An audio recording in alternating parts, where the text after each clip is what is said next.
Hello friends, welcome back to the channel. Welcome back to the house out here at St. Bernard Acres. We're building us a house, or a shed to house, let me put it that way. This is the building we ordered. This is Sunday, November 17th. Gary's coming out this morning, and it's a little chilly, but we're going to get it going.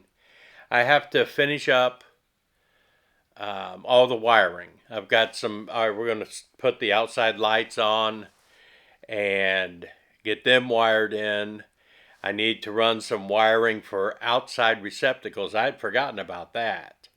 So I'm going to run some of that so I can have some power outside. And Gail came out yesterday and showed me where she wants lights and ceiling fans. So I can run the wiring to that. Then all of the wiring will be done. We can start on the installation, do all the ceiling installation. I've got the walls pretty much done. But then I can do the ceilings and ready to go steal some drywall because I can't afford to buy it. But all those two rooms back there, the pantry room and the mud room and everything, and the ceiling up there, that's all getting drywall. This is probably going to wind up being drywall because Gail changed her mind now that she's been out here what she wants to do with the walls. So the weekend I have the money will be the weekend she decides what direction she wants to go. Then I can start doing that one, you know what I mean? But yeah, I got some time here today, so we'll piddle around for a while and have some fun. Won't be much of a video, but have fun watching it anyway. We'll be back.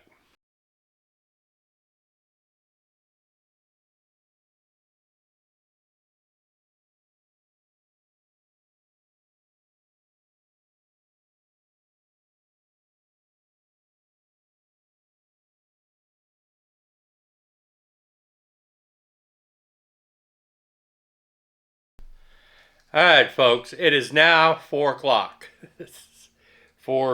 Between 4 and 4:30. The house is completely wired. I'm going to stop this and do a run through of everything I've got wired up, how it's going to work. And let me tell you something. Wiring a house is more work than I thought it was going to be. Thank God Gary was out here to help. But we have it all done now. I'm ready to insulate the ceiling and put walls in.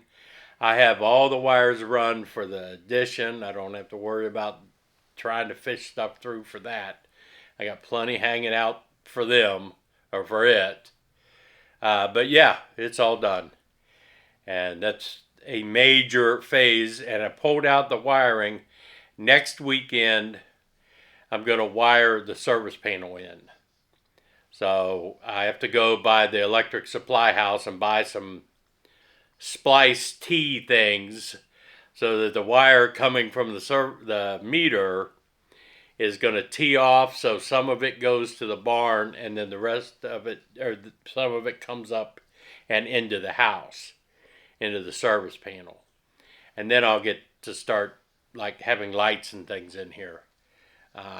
But yeah, let me show you what I did. I'll be back in a minute. All right, so it looks like a mess, but what I'm going to wind up with in this service panel is 4 20 amp circuits, 1 30 amp circuit for the dryer, and 3 15 amp circuits for lights and things for this house. So that's all the circuits I'm going to need. And you can see all the wires coming through, and I still got to button some stuff up. But inside this room here, this is a little room. We're calling this our pantry room. This is where the freezer will be and food storage and stuff. Are going to be, those are the power supplies for LED puck lights. They're like can lights, except let me go get one real quick and show you what I plan on doing here.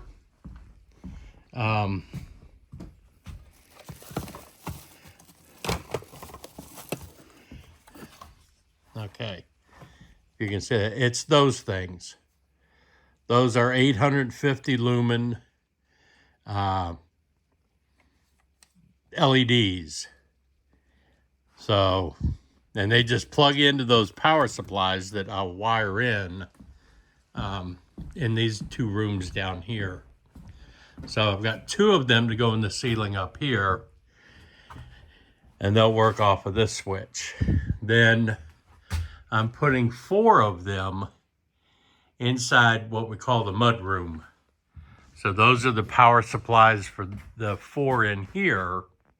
And you can see how they plug into those wires sticking out of the power supplies. This is the mud room. This is where the dogs are going to come in from outside at.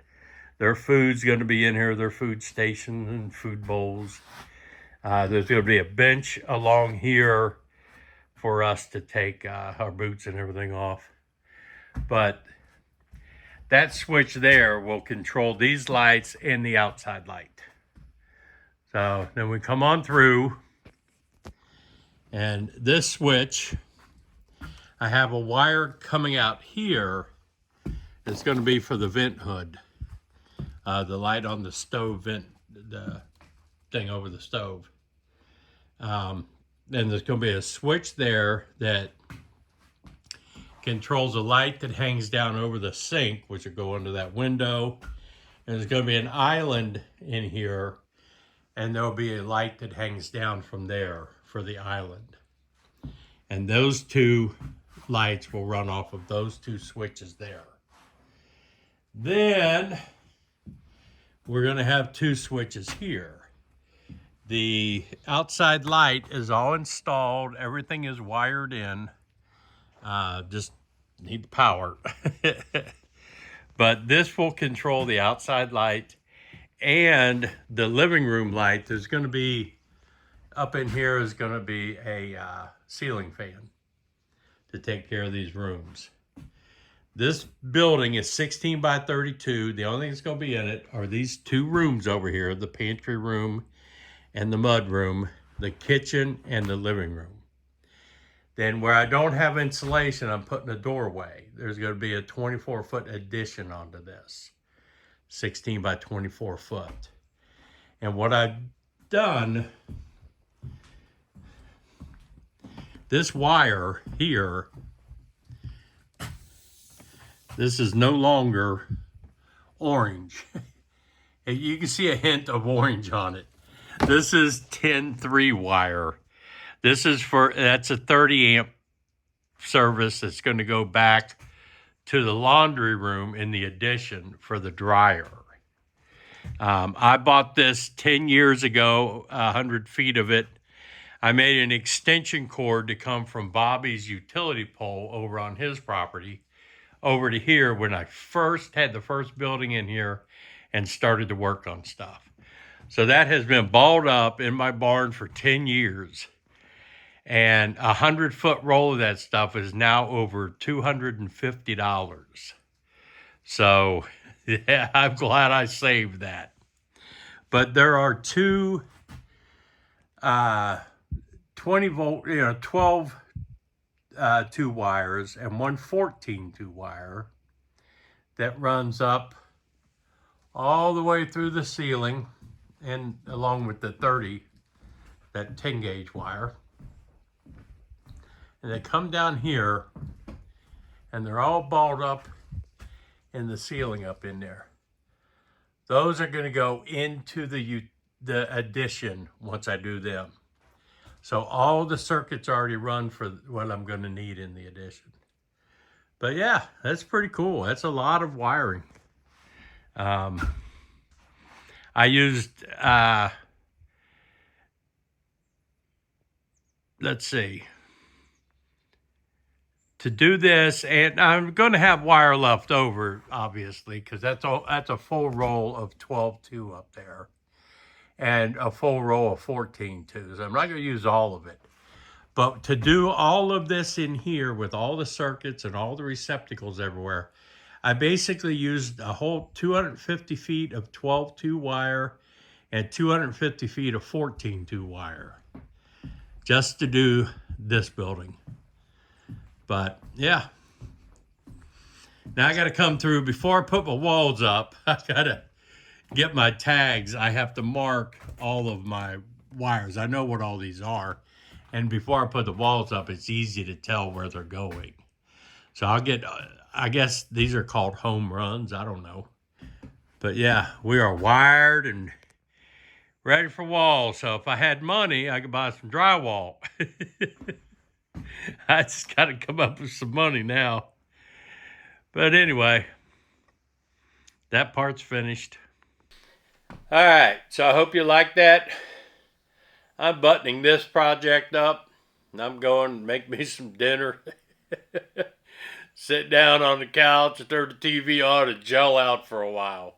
Because that was a lot of up and down ladders and running and pulling wire. It's a lot of fun too, so we had a blast doing it. I know Gary went home tired. But yeah, we got her all ready. Hope you like this. I hope you subscribe. I hope you share it. I hope you do something. I don't know. But I hope you enjoyed it more than anything else. This is Joe out here at the shed to house conversion at St. Bernard Acres. I'll see you next time around.